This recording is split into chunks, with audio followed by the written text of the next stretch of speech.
तो metaphor simile का ही condensed form होता है, संक्षिप्त रूप होता है।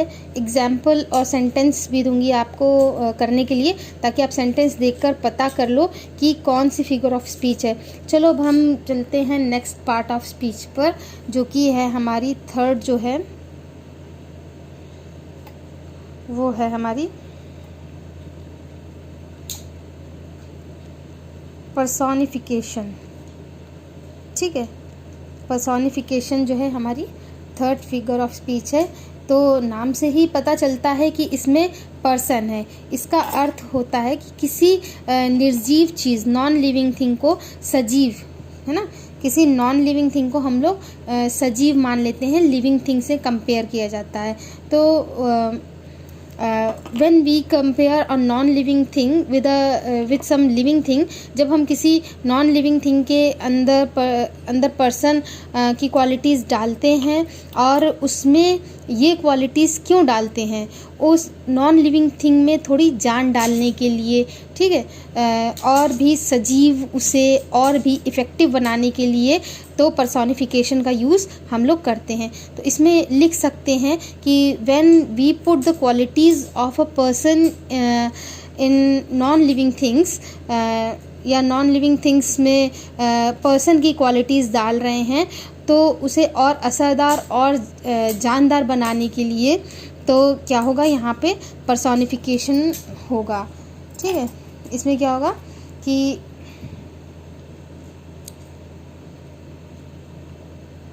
नॉन लिविंग थिंग को हम लोग कंपेयर करते हैं। ठीक है, नॉन लिविंग थिंग कंपेयर की जाती है लिविंग थिंग से। ठीक है, जैसे कि एग्जाम्पल आपको दे रहे हैं, the fire swallowed the whole forest, कि जो आग थी वो पूरे जंगल को निगल गई। swallowed मतलब क्या होता है, निगलना, कि आग जो थी वो पूरे जंगल को निगल गई। तो निगलता तो भाई कोई जानवर है ना, आग तो निगलने वाला काम करते नहीं। और जानवर जो है वो लिविंग थिंग्स होते हैं, जैसे कि मेढक हैं या आपके सांप हैं, अजगर हैं, ये चीज़ें को स्वॉलोड करते हैं, पूरा सीधा लील लेते, निगल जाते हैं पूरा। तो ये एक लिविंग थिंग है, और फायर जो है वो नॉन लिविंग थिंग है।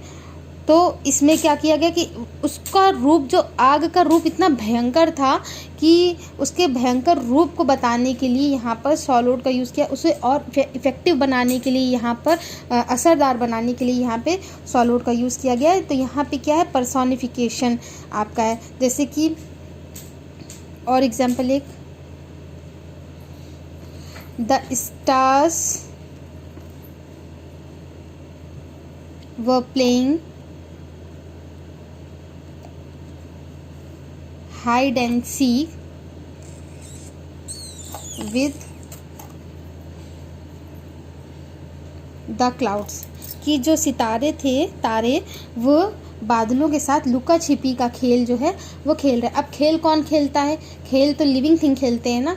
तो स्टार्स को इसमें कंपेयर किससे किया गया, एक नॉन लिविंग थिंग, स्टार्स तो नॉन लिविंग थिंग है, तो इसको कंपेयर किससे किया गया, एक लिविंग थिंग से कंपेयर किया गया। तो यहाँ पर भी आपका पर्सोनिफिकेशन है। और जैसे कि द होल टाउन व स्लीपिंग, कि इतना सन्नाटा था, इतनी शांति थी कि ऐसा लग रहा था कि जैसे पूरा जो टाउन है, पूरा शहर है, वो सो गया। तो सोता कौन है, सोते तो इंसान लोग हैं, जानवर लोग हैं, लिविंग थिंग्स होते हैं। तो लेकिन यहाँ पर टाउन को एक लिविंग थिंग से कंपेयर किया गया, तो यहाँ पर भी आपका पर्सोनिफिकेशन है। तो आज के आपके जो क्लास थी, इसमें आपके 3 टॉपिक्स जो हुए कि सिमिली, इसके बाद मेटाफर, इसके बाद आपका पर्सोनिफिकेशन। इन तीनों को आप ठीक से स्टडी करिए। इसके बाद आपको अभी और आगे बताए जाएंगे नेक्स्ट क्लास में, तो उसमें आप लोग और अच्छे से समझ जाएंगे, सब डिफरेंस समझ जाएंगे कि क्या क्या डिफरेंस होता है। ठीक है, ओके।